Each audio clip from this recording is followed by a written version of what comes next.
Hey guys, welcome back to Ferro Iron and Customs. I apologize, my voice is going out bad. I don't know if it's the pollen or what. We're going to be working on Glenn's truck tonight, doing some pulling some of these dings out of his bed so he can get prepared to do his bed liner. Let's see, save that for the family-friendly version since Glenn is running around over there with his shirt off. It's hot. He said it's hot. It is hot. It is really hot. It's up to probably 80-something degrees today. I know it was 86, 87 yesterday, which is crazy. But anyway, like I said, my voice is going out. We're going to get on this. We're going to pull some dents out. I'm going to show you how. We're going to use a little dent puller tool. I'm going to talk as much as I can. And we're going to go from there. So we're going to get into it. Alright guys, they got two different size stud pullers. I don't think we're going to need this one. It'll take more amps to go into the metal with these. The thing with pulling dents out in any kind of way is you need to think about how the dent got put in there. You got to start working from the outside in. If you grab the inside of this dent and try to pull it, it's going to create a peak. So we're going to have to probably put one here and pull it some. We may even need to put one here and pull it, and then we'll concentrate on the middle. And I've seen a lot of bad reviews on this machine. I've seen a lot of good reviews. I've seen a lot of bad reviews. I think either they got a bad machine or they just don't know how to use it, because this machine is actually a pretty decent machine. And you only want to hold it for like less than a second. Wait, oh, there's a slide hammer. They do say this slide hammer is hard to catch these pins, but what I'm done is just roll it backwards so it grips good and hold it. And see, that pulled it up. Yep, and then you knock it back down. That was up flush, so I'm thinking we'll take, and I don't think we'll be able to get, I don't think we need to leave that on there, because we may need to go on and just, let's pop that off. We'll pop that one off. We'll have to grind it down with the grinder here in a minute. Yeah, so you don't need much, and do keep in mind that you put heat in this metal, it's going to cause it to shrink, and that'll help take some of the tension out the dent has put in it. Alright, let's see. See, I like it there. I like it there, I think. Ooh, I set it off before I wanted to.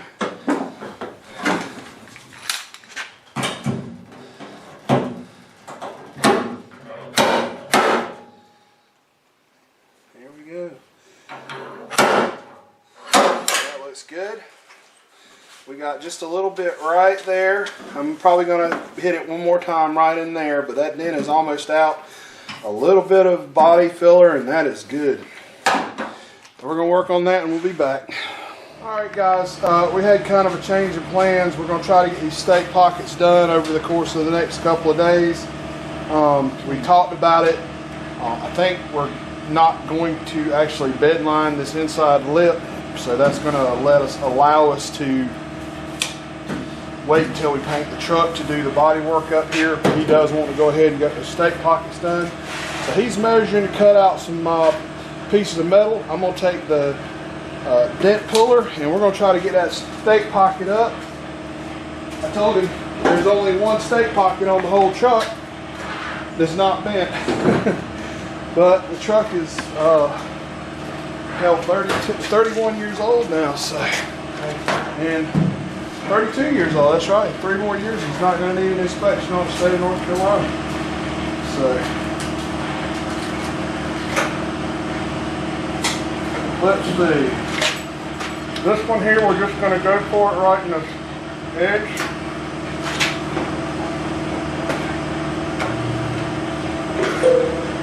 All you need is a second. And like I said, you know, if anybody has any problem with their machine, when they get it from Harbor Freight, they can know on this machine. does actually work really well.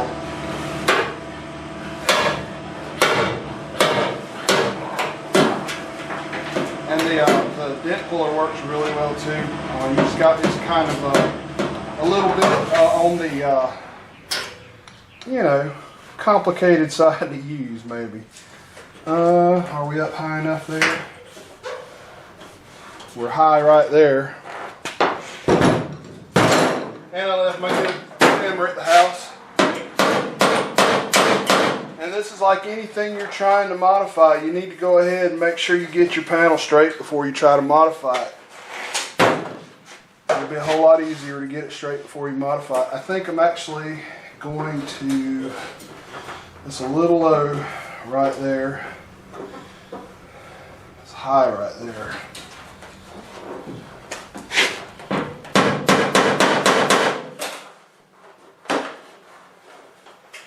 There's a low spot right there. I don't know if y'all can see that in the lens, but there's a spot right there where the paint didn't get ground out at. It's still low right there. I think I'm going to pull that one up. I'm going to go ahead and knock that off. I'm going to put one there and try to get that level.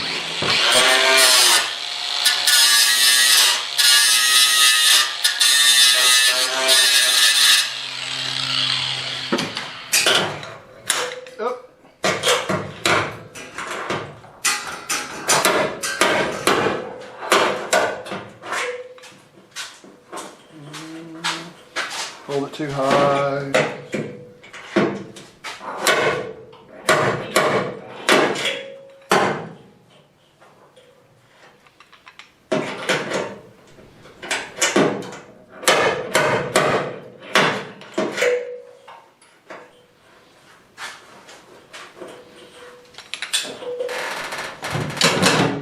Alright guys, Glenn is over cutting out little plates to fill the stake pockets in. We're just using some 18 gauge. I tried to flush this one out. I'm not 100% happy with it because I think where I flushed it out it was still higher. It felt like it was flush, and it was flush to the edge of the metal, but then the metal kind of come up and did like that. So we're just going to actually put it just below the surface to get a good weld in there to make sure it doesn't crack through.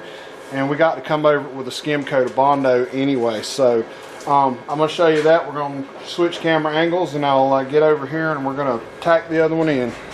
Okay guys, I just got it tacked in just lower than the surface is. I'm using a little bit of, you can use coat hanger to fill in the gap. It was a little heavy, a little wide. So I'm using, actually using the cutoffs from the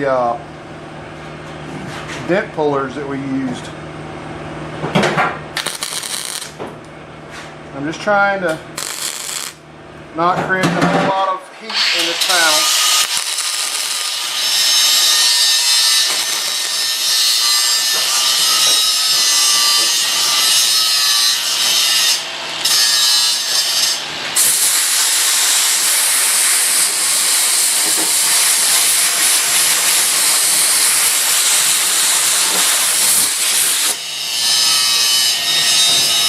It probably shouldn't warp so bad. There's a lot of strength in that pocket, but I'm afraid that what it's going to do would cause it to pull down here.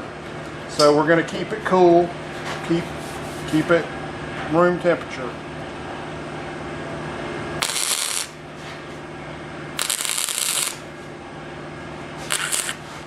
Yep.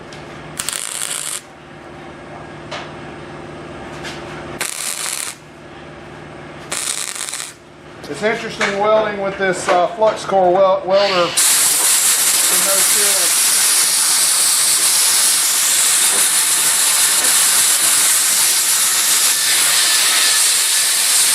Especially if you're used to being able to use the cone of a gas welder to keep you from touching off to the metal.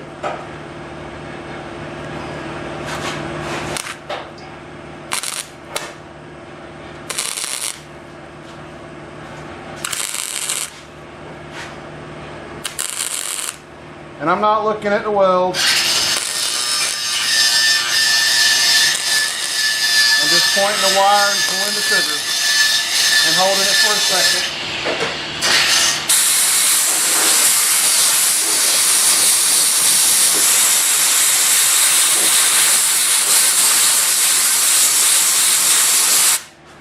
We're gonna get this welded in and come back. All right, guys, we got that one all welded in too. We welded it just underneath the surface, and I was hitting it pretty hard with some 36 grit, but I'm just staying right on the weld, knocking the weld down, getting up to the metal. I was using 80 grit before to try not to take it off so fast. We're gonna have to pull a skim coat of Bondo over this anyway. This whole bed side, if you stand back and look at it, is real wavy. So I think we're gonna try to cover these up and make them look a little better, shoot a little primer over them tomorrow night. That'll be in this video, I expect. And that's probably what we're gonna get into tomorrow. Glenn's got something to get into here in a little bit, and I'm gonna go home and hang out with the wife, so we'll see y'all tomorrow. All right, guys, we got these welded in. Got a couple of places repaired. We're gonna put a little bit of Bondo on it. Body film. Well, yeah, it's not gonna be Bondo. We're gonna use this Evercoat